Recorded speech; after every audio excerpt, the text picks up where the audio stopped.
It's time to think about moving. Stay tuned at Moveonomics and I'll give you 8 tips that you need to consider when you're thinking about making the big move and selling your house.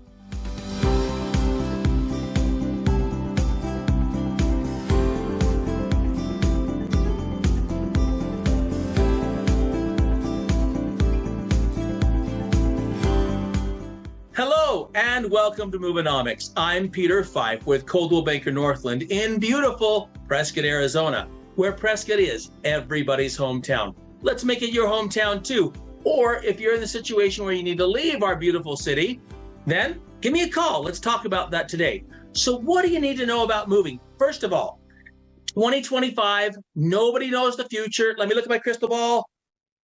It's blurry. I can't tell you what the future is, but I can tell you if interest rates go down, we're going to see the gas pedal pushed hard and things are going to go up. If interest rates go up, we're going to see the brakes applied. It's happened every year so far. And also I can tell you if war breaks out, if the stock market just goes, you're going to see things stop and it's going to cool off. So not knowing the future, there is something I can tell you that's true every time. If you buy the same time as you sell, it doesn't matter. It doesn't stinking matter because the market's going to go up and the market's going to go down. I'm living proof of that. I lost $250,000 when I sold my house, didn't lose my house, sold my house in 2011, which happened to be the very, very bottom of our local market. The house I bought for $315,000 is worth way more than the house I moved from. So it's all relative. So let's talk about the 8 things you need to know when thinking about making that move. Number 1, where the heck are you going? Let's figure out where you're going and why you're moving there. If you're moving out of area, where do you want to go? Do you know the area well? I know a lot of my clients, we counsel together. I'm here to counsel with you to help you make the right decisions that's right for you. I had one client, they're in their 90s, and I love them like parents, and they called me, and I had lunch together with them. We were talking about selling their house. Their health is borderline, and they have a big house, and I said, you're cheaper getting home health nurses instead of going to a retirement home. Stay put, because one kid was in a state they didn't love. Another kid was in an estate they didn't love. They didn't know anybody there. And I said, if you move, you'll probably die in the meantime because it's going to be so stressful. Just stay put. Stay where you're at. And I literally counsel people on some of these things. I had one client years ago that has a listing appointment, and her husband absolutely loved the house. He was just like tied to the house. He loved his yard. He loved his garden. He loved everything about it. And his health was failing. And I said to her, I said, if you move, you can either have a new house or a husband, but you can't have both. Because if you move, your husband's going to give up and die in his health situation that he had. So again, figure out where you're going and why. And if you need to counsel with me, I'm a very straight shooter. If you're going to a nursing home, that might be an option. If you're above 90 years old, you might not want to buy another house. Unless you have really good longevity of 10 years in your family to hit 100, 105, 110. You might want to think about renting or living with family members or some of those situations. The number one reason why people move away from Prescott is usually health, death, or medical. Some severe medical issue. That's the main reason why people move away here. They're not moving away because they don't love it. They usually love it, and it's a very difficult thing. So I'm here to counsel with you. If you're doing an upsize move, that's great. Let's talk about it. I've got strategies to help you into moving from the house you're going from to the house you're going to. Like, for example, if you have a lot of equity in your house, I can show you a good bridge loan option that can get you from where you want to go to where you want to be. So let's talk and discuss about that. Number 2, let's talk about investment properties. If this is an investment property, there's something called a 1031 exchange. If you do investments on a regular basis, you should know what I talk about when I say that. If you're not into investments, It's like my son who's a computer engineer who talks to me about computer engineering, and it's just like, I have no idea what he just said. So don't glaze over if you're not an investor, but there's advantages to a 1031 exchange tax-wise. Great if you're passing it on to your children because it could reduce their tax liability and your tax liability. If you don't need the cash, a 1031 is the way to go. However, I've had many clients not necessarily in love with their children, and they would rather spend their money and enjoy their money before they go. So they sell one, get hit with the 22% sales tax on capital gains, and then you recapture, and don't do a 1031. Just talk to me. We can talk about investment properties. I've been doing this a very long time, and I always say consult your tax accountant as far as your personal financial goals are and how that can be accomplished with a 1031. Number 3, let's talk about start boxing. If it's your primary residence, right now, live by the 80-20 rule.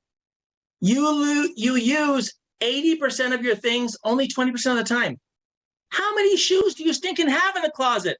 If you're not sure, ask your husband, and he will tell you, my goodness, woman, you've got 100 shoes in the closet and you only wear 3 pairs. Box the 97 pairs, okay? Men, same thing with jeans. Your wife's going to say, honey, you've got 45 pairs of jeans and you only fit in 3. Okay, box the 45 or donate them to somebody who's going to use them more, okay? I know you have the dream, just like I do. I'm going to fit in those jeans someday. Yeah, right.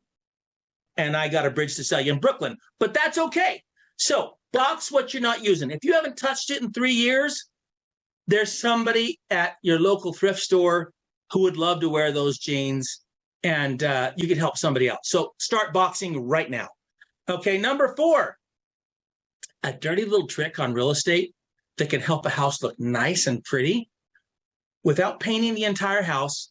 Start with the baseboards. Baseboards always get the brunt of all the dirt and the yuckiness and the stuff on them. Just paint your baseboards. If you have time and you're decent at it, wash them off. If you're good at washing them and they look great and shiny, perfect. Usually you have to paint the baseboards is what I've found. When you paint the baseboards, it almost looks like your house is fresh and new. Oh, wow, look, the house looks so much nicer. Number 5, you got to have a heart-to-heart and look at those walls really close. Are they scuffy? Have they got a lot of marks on them? If they're dirty and you have a good semi-gloss that you can actually wash them off, just make sure your walls are clean. If not, start painting. Or don't kill me for this one. I'm just a messenger. If you've got some crazy love for amazingly bright colors or dark colors, neutralize them, please. Let's get rid of the really bright yellows, the electric purples and the electric blues, hot pinks. Yeah. You get stigmatized as a house. I can't tell you how many times when we're looking through listings and the buyers say, oh, that's the hot pink house, or that's the electric blue house, or that's the crazy house with the crazy paint job. Neutralize, neutralize, neutralize. We can talk about that. If you need painters and other stuff, remember, I have all the connections. I am here as your source. Call me. If you're not sure what to do, call me first. We'll come up with a game plan. I'll say we need to do this, this, this, this, this, and this to make it happen. Okay? Number 6. Think of your house like a model home. Get rid of stuff. There's a difference between living in your house and selling your house. Even my stager who goes through and stages properties talks about this all the time. So I don't live this way. This is how we stage. I can help you with my stager. We'll come through and tell you, get rid of this, get rid of this, get rid of this, get rid of that. Start thinking about getting rid of stuff. Because guess what? The more you get rid of now, the less you have to move it, and the less you pay for a mover, or the less muscle and backache that you're having. Think of all the back surgeries and other stuff if you have too much big stuff. Get rid of it. Just start decluttering, okay? Nobody cares about your stuff. You want them to buy your house, not your stuff. You're not an eBay store. you're selling your house. And we're going to help you do that. Okay. It's just the hardcore facts. So, number 7, let's beat the rush. Okay.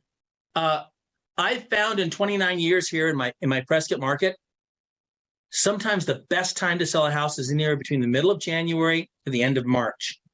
What I mean by beat the rush is years ago in 2016, I had 2 houses. One I listed in February 15th and I sold in a week for full price. One I listed about 8 weeks later, middle of April. At the time I listed the first one, in competition, there was a grand total of 4 houses that were in competition in the middle of February. That was it. By the time I listed the other one, there was 27 homes, brand new builds, spec homes in direct competition. And the other one they decided to take it off the market and stay put. Okay. One that I didn't sell out of 300. Okay. So what I'm saying is beat the rush. Less is more. The less competition you have, the brighter your listing shines. Especially when you list with me and I get a professional stager over there and we help your house look the best it can possibly become. Because that's what you want to do. You want to stand out. You want to be the queen. You want to be the person that everybody looks at and goes, that is the best house out there. Let's go take a peek. Because it then becomes the buyer's attitude of, oh no, I don't want to lose it. What do we have to do? Okay, just look at the house I sold on 9200 Spur for 1.65. Highest sale in all of 86315 in North Prescott Valley. Perfect example. I started talking to him the year before, and he just said, you're my realtor. Whenever I list, I'm ready to go. He called me 2 months in advance. What do we need to do? I got it all ready to go, put it on the market, made it look perfect, and it sold within a couple of weeks. And in that price, that's an amazing feat. Okay, 8. Let's talk about sprucing up the exterior. Now, that's the one catch with listing early. You can't really get the pretty flowers. You can't get the green leaves, but that's okay. I'll take less competition any day over flowers and green leaves. But what you can do, make sure your rocks are raked. Make sure that there's not garbage all over the yard. Make it look nice and appealing. Another good trick to do, change the front lock. Because a lot of times when you have those 1990s, 2000 houses, that front bolt is all worn and crusty and looking yucky. And those buyers are making that first impression with what they see. Paint the front door. That's another great way. It looks sharp. It looks fresh. Buyers are making just decisions and choices. As they walk up that pathway, you've got about 15 seconds to impress them. Okay? When they walk in that front door, they're going to be making a decision very quickly. I've had many sellers tell me, well, they only stayed 5 minutes. I said, then it's a no. If you're not grabbing them and they're not staying more than 5 minutes, they're not going to be buying your house. You want it to be inviting. In the winter, you want to have the heat on. In the summertime, we want to have the air conditioning on. We want to make your home a place where they want to sit on the couch and chat away and feel like they just walked in their home, because we want to make it their home too. Okay, so there's your tips. So what do? Give me a call right here, 928-636-7000, because I'd love to work for you so that I can make you the most money possible in listing your house. Thanks for joining me on Moving Omics. We'll see you next time.